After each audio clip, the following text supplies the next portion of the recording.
let's quickly bring in Dr. Sam Amadi. You've heard that. This is not the first time we've seen people loot warehouses. But again, let's talk about the times and see if we can actually link it to what just played out here in Abuja. Well, again, I mean, this is regrettable. It's bad optics. So, there's hunger, there's frustration, but at the same time, there's criminality. So government has to really think carefully.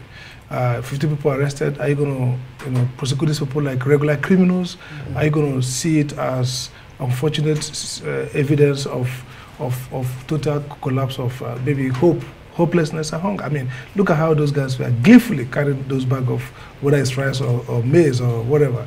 I mean, it's not just typical. This is not a typical criminal. It reminds me of what Abba Campbell said many years ago. Said the new criminal is also a criminal with a philosophy. These are people who are saying, justifying why they need to take this grain to eat from the public silo or public reservoir warehouse. I think the key issue here is to see that a signal to deal with this question of hunger. But at the same time, government cannot allow anarchy, stealing. This is crime. I mean, anybody caught cannot plead hunger as a justification. But at the same time, from a strategic, broad perspective, government will see it not just like a typical crime where somebody goes to somebody's house and steals something. This is also, I mean, look at it in America, cities in the US where we had this kind of crisis, blacks, or in Paris, it's both a protest and desperation, intertwining. And so it's also about law and order. So a typical government will see law and order. But for a policy perspective, we will see, hunger and desperation, and maybe, frustration and anger. But I think somehow we should tread that carefully, not just go and slam on poor people, put them behind bars and prosecute them, but at the same time discourage criminality and anarchy. Hunger cannot wait. That's true. Can it?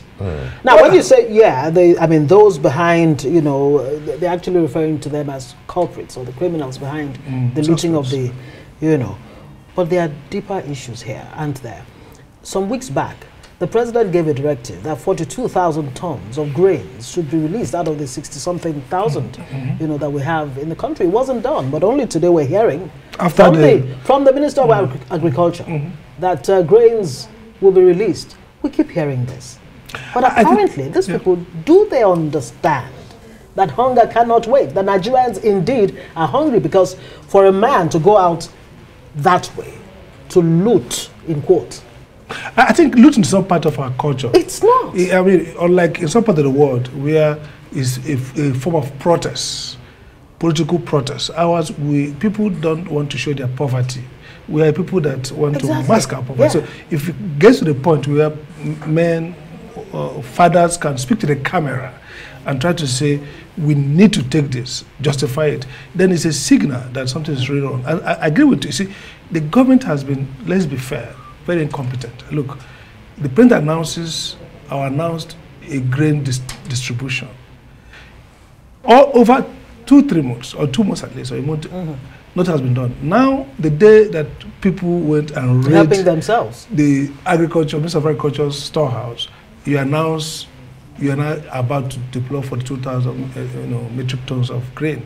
I think there's a complacency around the danger, the threat of hunger, and how it feeds back to insecurity. I mean, randomized, generalized insecurity. So I think that maybe the president should stop press, emergency. First, project management. Everything has said.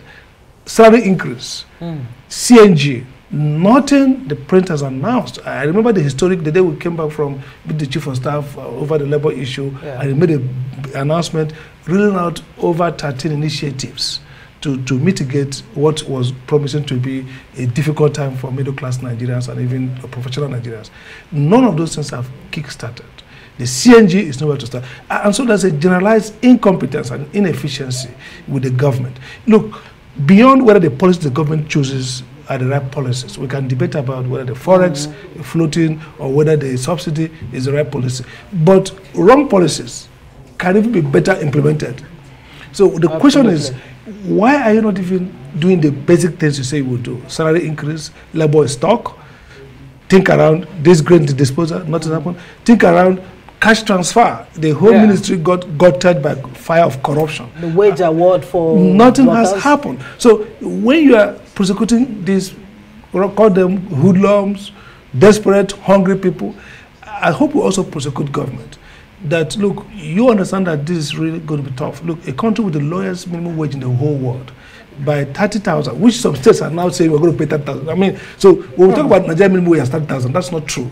That's the federalized minimum wage. The minimum wage for Nigeria on average should be less than 20,000. Some states are still paying some workers 15, 20. In that country, we are Chad, Niger, Senegal with 105 up to $111 minimum wage. You also about $15. You have this, energy price. So the economists can justify it, but in reality, what is government doing to mitigate the impact? So yes, with one cap of law and order, I can say criminality. Let's not allow criminals have the day. But with the other cap, socio-economic consideration, I would argue, like Dudley Sear, the notable economist, says, it's a question about what's happened to employment, what's happened to hunger, what's happened to poverty, what's happened to inequality. If you look at Nigerian inequality today, it's unbelievable. So the question then is, why is government not really energetic in grappling with the policy interventions to mitigate this? Absolutely. Dr. Sam, a part where we should now start putting faces to government. In this place, let's excuse the president and look at, because I'm baffled as much as many Nigerians looking at the agric ministry. We have a minister and things should have been done before it snapped. We got to this point. So let's look at some of the agencies and parastatals and even ministries that should have actually acted specifically around the FCT and even in other states. So in this case, it comes back to the agric ministry. So how slow, because you just reminded us over 3 months that the president made that announcement. Is it a case of slowness? How does it operate? When the president activates, who should actually see to it that it gets to every home? As quickly as possible. First, the Chief of Staff office is probably not pulling the weight. I mean, the principal system of government runs around the Chief of Staff because essentially a principal policy has to be translated. And then you have to work the line ministries to deliver. So first, you have to say the principal staffers are probably not doing their best. Now, there should be alignment between the ministry. Even before the policy announced, the prince should have probably defined parameters with the minister. In fact, the minister could have been part of that policy design. So they will not start it fast. Two things, I think. I think that there's a low energy in the presidency arising for several factors. Maybe personality, weakness. That's low energy, that's what's evident. The second point is that it doesn't seem to be there's a whole government coherence, meaning, you just appointed these ministers not with any strategic idea around performance and efficiency, some political, some basically suggested. And so if you sit back and look at the government, it's like following at, it's like in this array at this, from a global sense of it. So you can now say, and the funny thing is that principal system of government is about the president. You see, people forget, that's the Constitution says, Section 5. Executive power is in the president. You have a cabinet. That cabinet has no constitutional gravitas. It's the president. And that's why he appoints them. And that's why he can appoint anybody. He can appoint a copper, serving copper, and he can appoint anybody. And that's the delegation of the powers. Exactly.